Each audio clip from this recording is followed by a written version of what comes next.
Badaukagu Rutherford esperimentua, esperimentu horretatik Rutherfordek eredu atomiko bat proposatu egin zuen, eta oraintxe ikusi behar da horren azalpen teorikoa, ea bat datorren esperimentuarekin. Zer esonik ez, esperimentuaren azalpen teoriko bat emoteko hainbat hurbilketa egin behar dira. Lehenengo eta behin, alfa eredu atomikoan daukagu nukleoa, puntu batean daukagu konzentratuta, eta pixka difuminatuagoa daukagu horren inguruan elektroiak mugitzen. Alfa partikularen sakabanaketaren jatorri nagusia da alfa partikula horrek nukleoarekin duen eraginengatik dugu.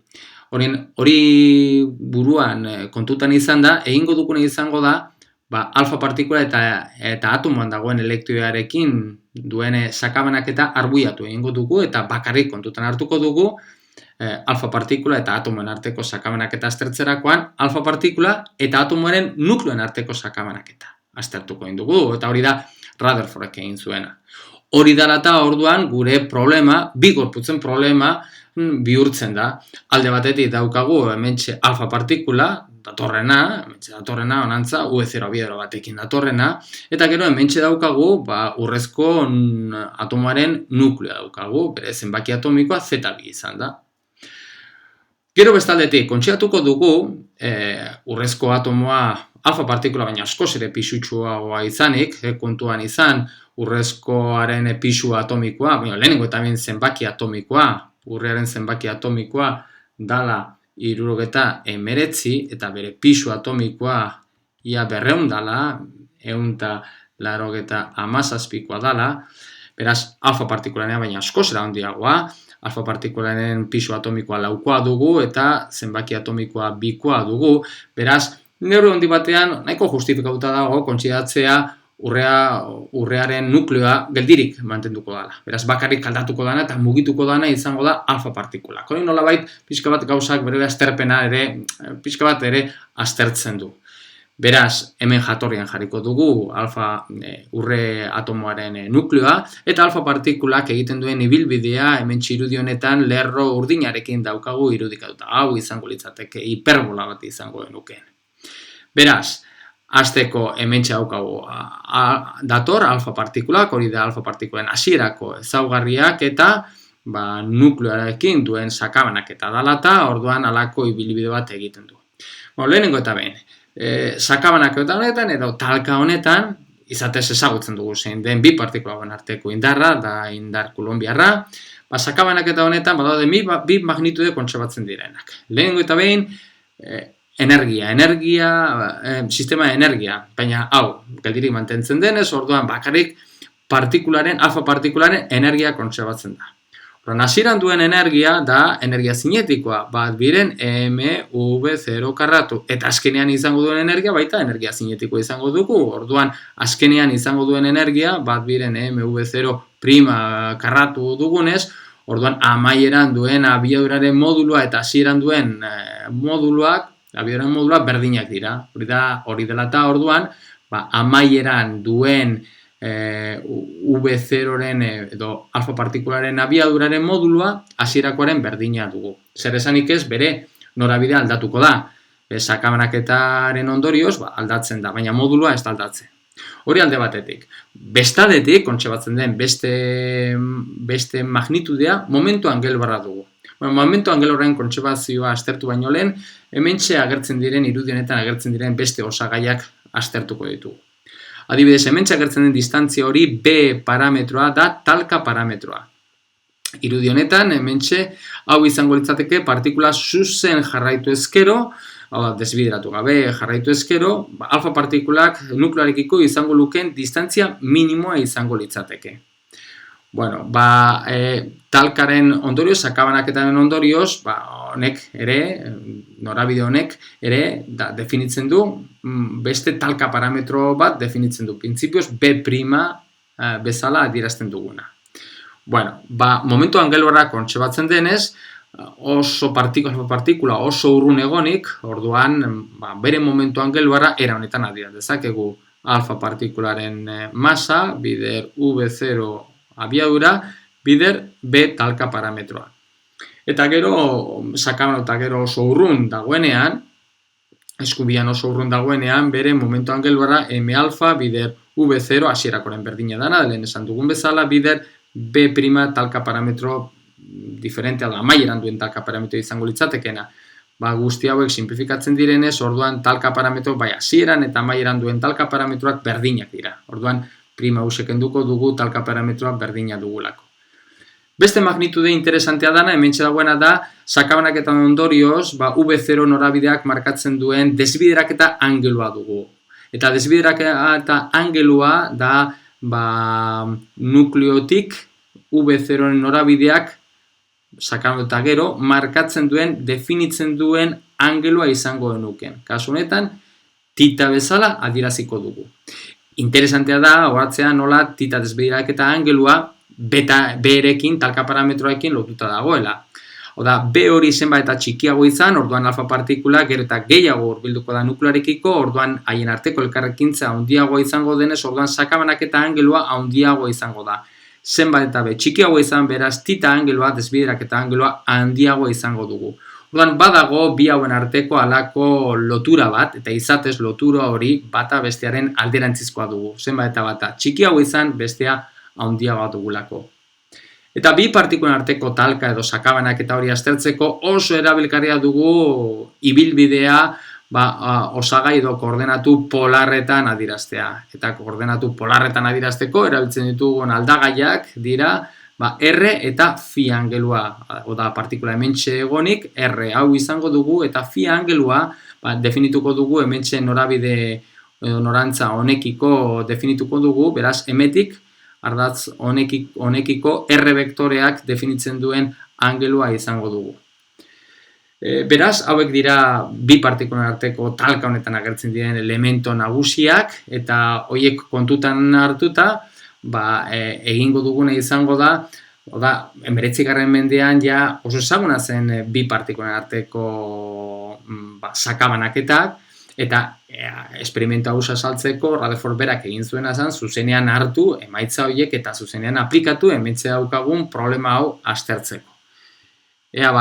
Aplikatzeko bi elementuak dira nolabait importanteak eta horretan hasteko zentratuko gara. Lehenengoa da ibilbidea. Ibilbidea polarretan adierazita hause dugu. Bi gorputzen problema aztertzerakoan ibilbidea azter dezakegu polarretan hause dugu. Ibilbidea polarretan adierazten duena zein den R-en balioa phi-ren funtzioan. Eta ikusten duzuenez, hau da adierazita dago B parametroen funtzioan, eta hementxe agertzen da beste parametro bat, D parametroa. D parametroaren definizioa hause dugu. Eta D parametro hori da distantzia bat, eta distantzia honek badauka esangura bat. Esatez, honek duen esangura ondorengoa da. B hori 0 izan da, hau da alfa partikula eta nukleoen arteko buruz-buruko talka batean, alfa partikulak nukleoaren hurbiltzerakoan, honek alfa partikula horrek nuklearekiko izango duen distantzia minimoa da D parametro hori.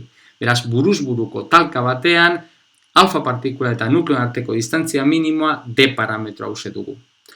Argi ikusten den bezala, alfaren partikularen energia, hasierako energia zenbait eta handiago izan, D parametro hori txikiago izango dugu, logikoa denez. Alfaren partikula zenbait eta energia zenbait eta handiago izan, orduan zenbait eta gehiago hurbilduko dalako nukleoren gandik. Hori lehena.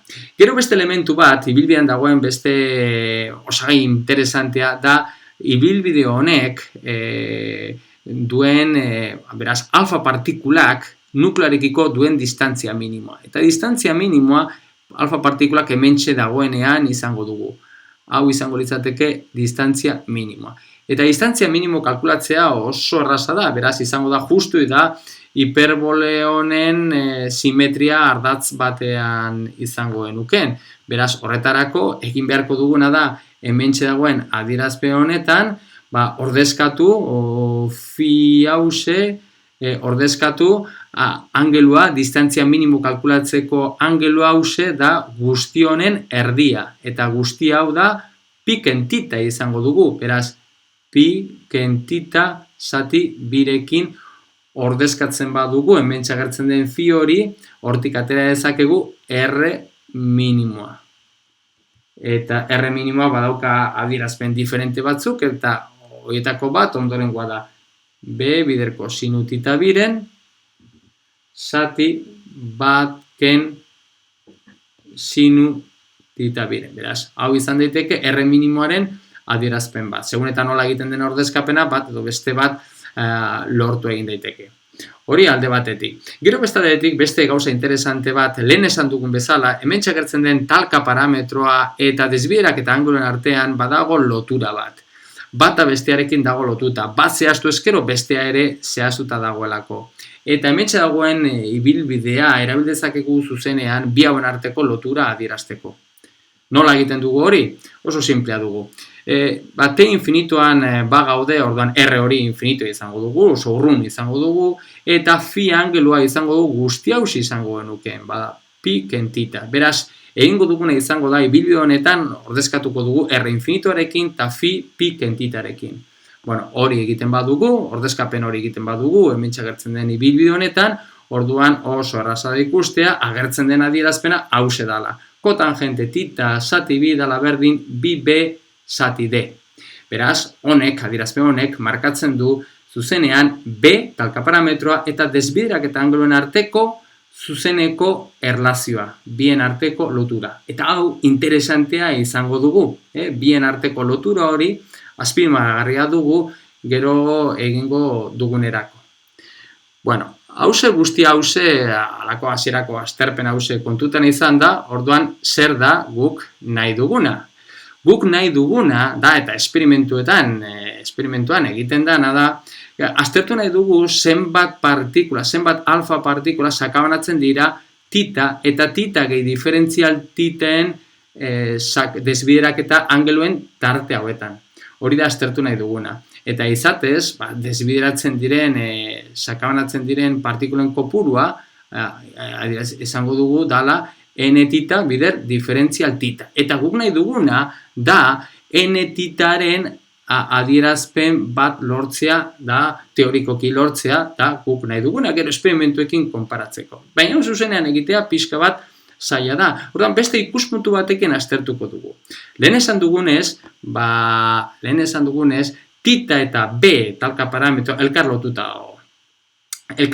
daude. Orduan, tita eta tita gehi diferentzial titen desbiderak eta anguloen tartean sakabanatzen diren partikulen kopurua izango da berdin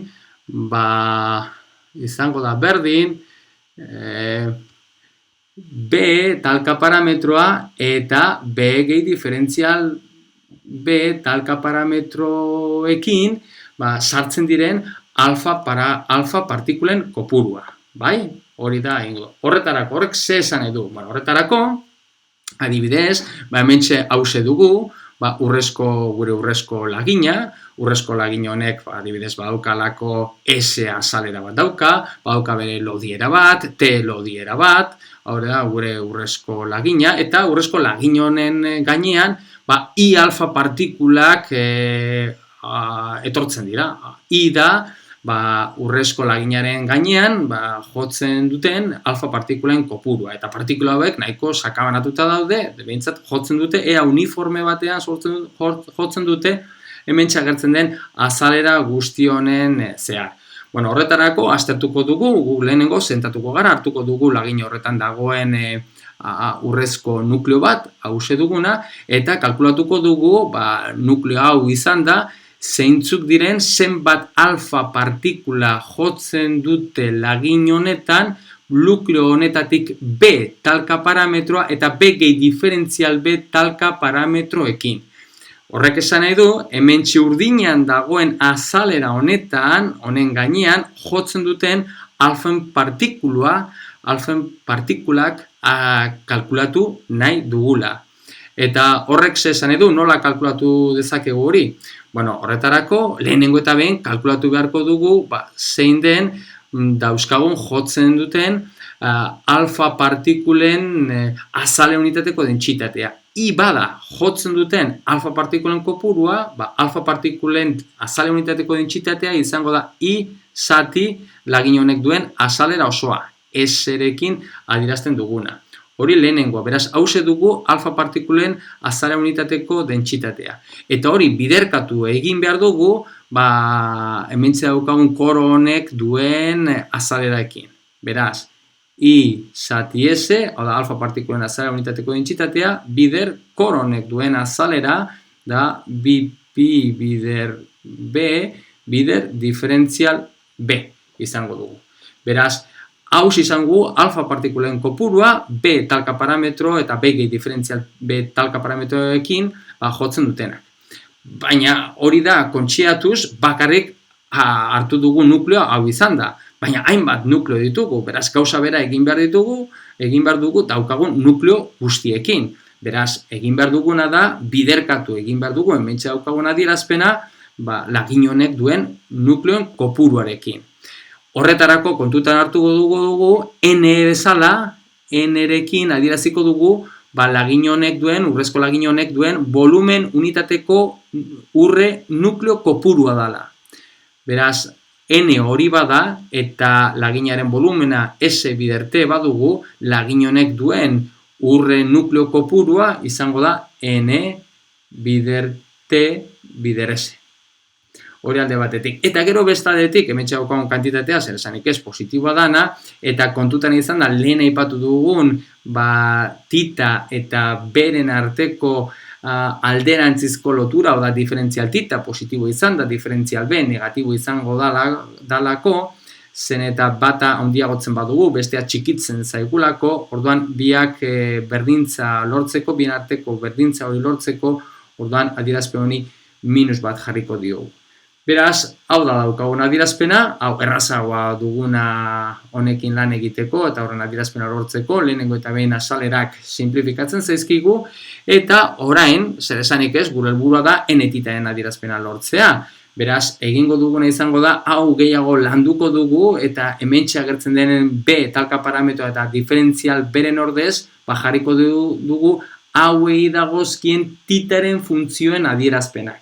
Eta horretarako kontutan hartu behar dugu, ja lortu ditugun adierazpenak, lehenengo eta behin tita eta beren arteko adierazpena dugu, kotangente tita biren dala berdin B zati D, hori alde batetik, beraz zuzenean hemetik B askatu egin dezakegu eta ordezkatu dezakegu hemen, eta gero bezadetik diferentzial B-rekin egin behar duguna da, hau deribatu. Hau deribatu, diferentzial B eta diferentzial titen arteko erlazioa lortzeko. Deribatzen badugu, daukagu minus bat zati bi, bat zati sinu karratu tita biren, diferentzial tita, da berdin bi zati D, diferentzial B.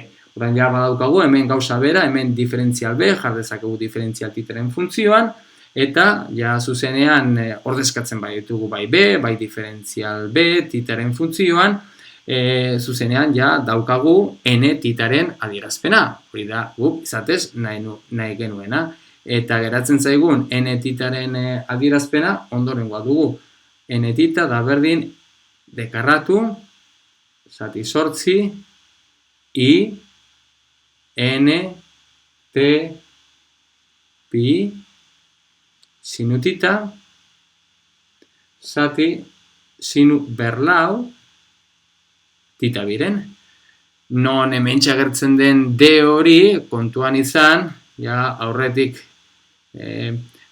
ibiden adierazpena agertzen zen adierazpena parametroa genuela, hori dala, zeta bat, zeta bi, ekarratu, zati, lau, pi, epsilon azpi 0, M alfa V0 karratu zati bi dugula.